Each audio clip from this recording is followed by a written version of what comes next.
السلام عليكم خوتاتي. بغيت نشرح لكم واحد الحاجه. كما كتلاحظوا لي يوتيوبر في المغاربه كثروا كيديروا الاشهار لواحد سيغتان ابليكاسيون اللي منهم وان اكس بايت، منهم بزاف لي زابليكاسيون اللي دابا نسيت على سمياتهم. دابا غنركز لكم على غير وان اكس بايت. كما كتلاحظوا في الايفون ديالي اللي هو سيستم اي او اس اللي هما كيستثمروا على السيكوريتي، لقاو بلا 5 لي تراكرز كانوا كيحاولوا يخترقوا التليفون ديالي ويعرفوا شنو كنقلب، شنو كندير. يعني هو نوع من لي زابليكاسيون ديال التجسس. وهاد الشيء ديال السيكوريتي، الخصوصيه، البرايفسي ديال الانسان، كاع لي زابليكاسيون تقريبا اللي كتدخلهم للتليفون ديالك كيتجسسوا عليك. وبحكم ان وان اكس بيت ماشي شي ابليكاسيون اللي عندها يعني واحد لو سيرفيس كتقدمو، هي كتحاول تخلق لكم دي سيرفيس وهميين. منهم مثلا راه تقدر تقمر على الفرقه اللي غتربح وديك الهضره خاوي. داكشي كامل هضره خاويه، انا نشرح لكم علاش هضره خاوي. غندخلوا لواحد السيت اباحي في هذه اللحظه هذه. حنا دخلنا للسيت الاباحي. ملي دخلنا للسيت الاباحي حنا غادي نحاولوا نخدموا شي حاجه، ولكن ماشي انا درت لكم زعما هاد اللعيبه. هادشي كامل غيكون مخبي، انا غير وريتكم بلا غندخلوا واحد السيت اباحي وغادي نصبروا واحد شويه. حنا دخلنا للسيت الاباحي مزيان، ها هو دخل، ها هو كيتقرا. انا حيت عندي مشكله في الواي فاي. حنا دخلنا للسيت الاباحي. حنا ملي دخلنا للسيت الاباحي شنو غيوقع دابا؟ شتي طلعت واحد الفانيتر هنا، لا طلعت واحد الفانيتر هنا. حنا غنحيدوا السيت الاباحي وغنشوفوا ديك الفانيتر.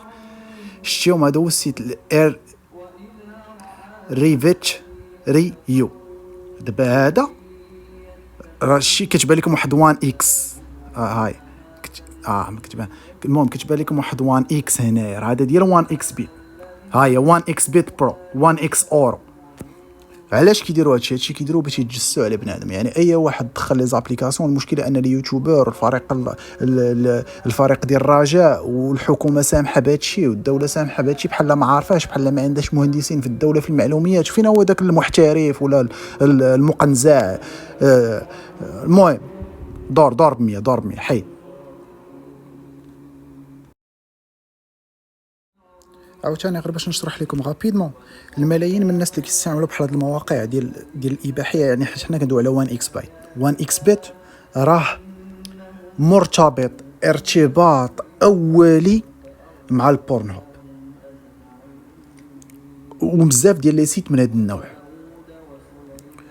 واغلبيه الناس ما كيعرفوش لي ميزور دو سيكوريتي ديالو. وهذا هذا واحد البرنامج خبيث. فين كاينه المشكله؟ هو بحال حصان طرواده.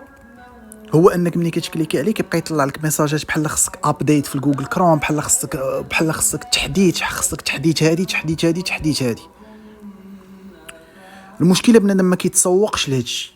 وبالاخص انهم نتوما ملي كيديروا لكم لا بروموسيون وان اكس بيت كيديروا لكم لا بروموسيون انه منصه ديال التداول المالي. شحال هذه كانوا كيديروا لها، داروها على اساس انها منصه ديال التداول المالي، شويه داروها انها منصه ديال القمر. وبنادم حتى عنده الذاكره ديال سماكه، بالاخص هذا الشعب المغربي المسكين اللي اش غنقول لكم، لا حول ولا قوه الا بالله. المهم هذه هي الخلاصه. راه هذاك السيت راه سيت مخابراتي بامتياز، جاسوسي بامتياز، كيتمكن انه يخترق لكم المعلومات ديال التليفون ديالكم، الكاميرات ديالكم، الميكروات ديالكم. بالاخص الا كنتو كتستعملوا يعني التليفونات ماشي سيكوريزي بحال الشكل ديال لي زايفون الاخرين وما الى ذلك. الا كنتي كتستعمل سامسونج ولا اندرويد اون جينيرال راك كليتي الدقه ولد الناس. غنقول لك كون انت هو المحترف ولا ما تكونش انت هو المحترف، راك واكل الدق. راه يعني الخبار عندك واصله. المهم، وهذا النوع ديال لي لوجيسيال كيمكن يستبطنوا ولا يستنبطوا كيمكنهم انهم يستنبطوا كاع المعلومات اللي عندك في التليفون. يعني كاع المعلومات، يعني انهم كيمكن لهم يراقبوا الابحاث ولا المواقع اللي كتدخل ليها في التليفون ديالك ولا في الحاسوب ديالك. وهذا الشيء اللي كاين. والسلام عليكم ورحمه الله تعالى وبركاته.